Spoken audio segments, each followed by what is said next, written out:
నమస్కారం NSTV news కి స్వాగతం. నా పేరు సంధ్య. ముందుగా వార్తల్లోని ముఖ్యాంశాలు. కాకినాడ జిల్లా తొమ్మి నియోజకవర్గంలో పల్లె ప్రగతిపై ప్రభుత్వ విప్ యనమల దివ్య పట్టు బిగిస్తున్నారు.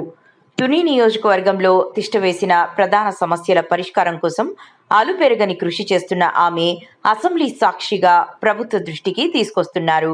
ఇవాళ అసెంబ్లీలో మాట్లాడిన ఎమ్మెల్యే యనమల దివ్య గ్రామీణ ప్రాంతాలలో బలహీన వర్గాల లేఅవుట్ స్థలాలలో రోడ్లు, డ్రైనేజీలు, విద్యుత్, త్రాగునీరు వంటి మౌలిక సదుపాయాల కల్పనకు నిధులు మంజూరు చేయాలని ప్రభుత్వాన్ని కోరారు.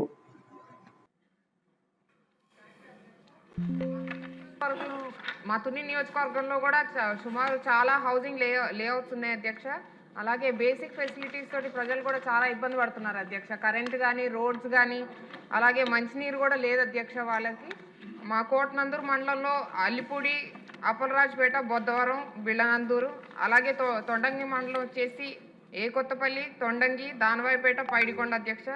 అలాగే తుని మండలం వచ్చేసి లోవకొత్తూరు, వెలమకొత్తూరు, ఎస్ అన్నవరం, హంసవరం లాంటి గ్రామాల్లో ఈ మౌలిక సదుపాయాలు కూడా వెంటనే కల్పించాలని మీ ద్వారా నేను గౌరవ మంత్రి గారిని కోరుతున్నాను అధ్యక్ష. థ్యాంక్ యూ అధ్యక్ష.